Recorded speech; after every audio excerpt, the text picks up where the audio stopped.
This video is brought to you by True Tales of Buried Treasure, the largest collection of old treasure magazines in the West. We're pleased to announce that we are now selling our physical magazines directly on our website. You can browse by magazine title or search for a particular issue using the search bar. To pay us a visit, please click the link in the description. Enjoy.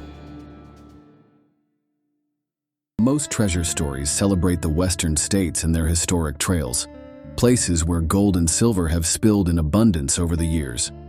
But far to the east lies another route of lost wealth, just as thrilling, the mighty Mississippi River. This tale centers on that legendary waterway of gunboats, steamboats, paddle wheelers, and riverboat gamblers, and on one treasure in particular, $100,000 in English gold coins that sank with the ill-fated sternwheeler Drennan Whyte. The treasure was nearly recovered once, but at the last moment, the river claimed it again.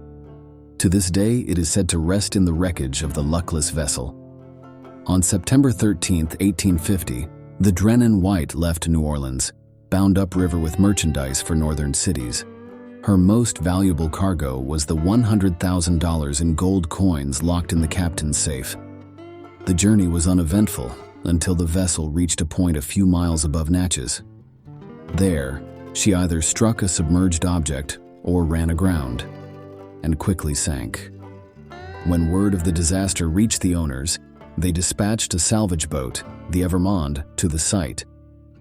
Unfortunately, the Evermond was not seaworthy, and before long, she too went down.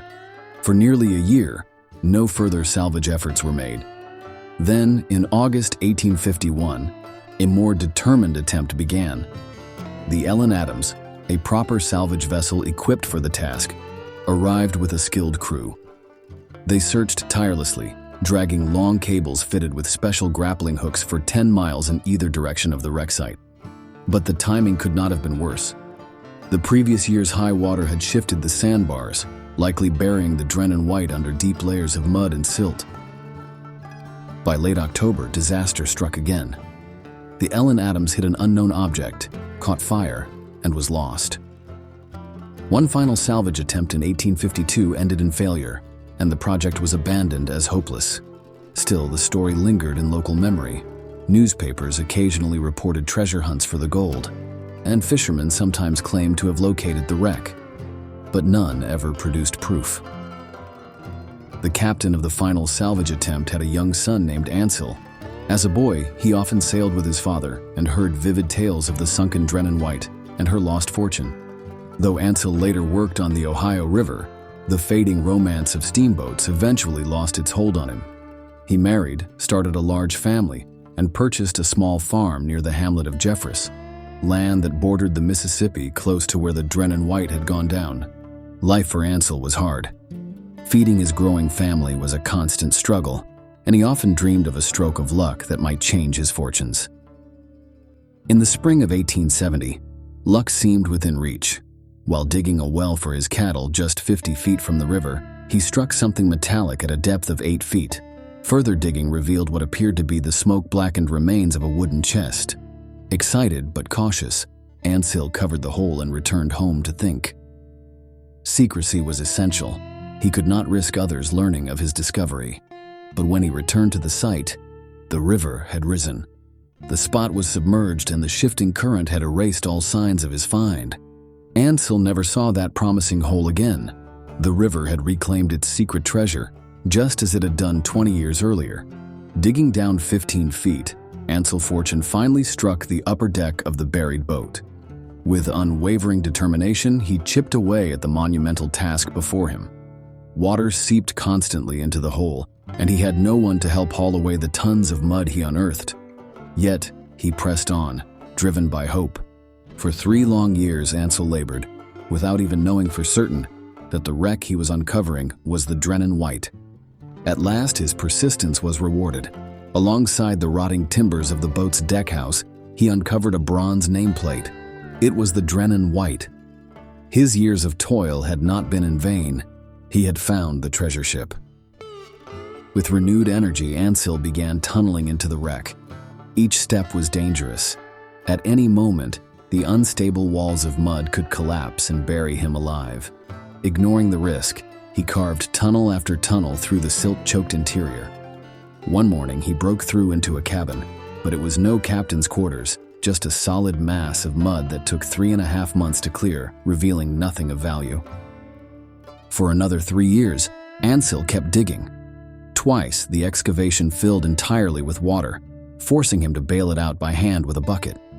The pit caved in again and again, but somehow he escaped serious injury each time. He refused to surrender. Finally, in the winter of 1881, old, worn, and stiff with arthritis from years of damp labor, Ansel struck his prize. He uncovered a chest, broke it open, and stared at the long-lost treasure of the Drennan Whyte. The gold was his at last. No one could say he hadn't earned it.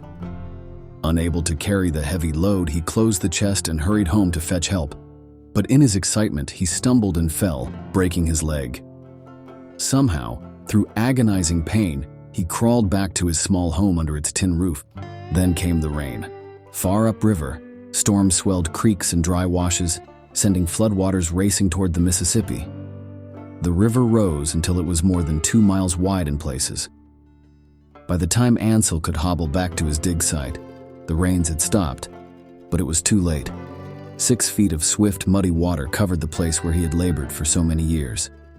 The treasure lay once more beneath the river's grasp. It was too much for the old man to bear. With a wild yell, he stumbled to the crumbling bank, screamed into the wind, and hurled himself into the raging current. He was never seen again. Ansel had spoken little to his family about his quest.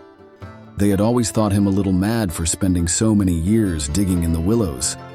After his death, they wanted nothing to do with the Drennan Whyte or its legend. They sold the farm and moved downriver.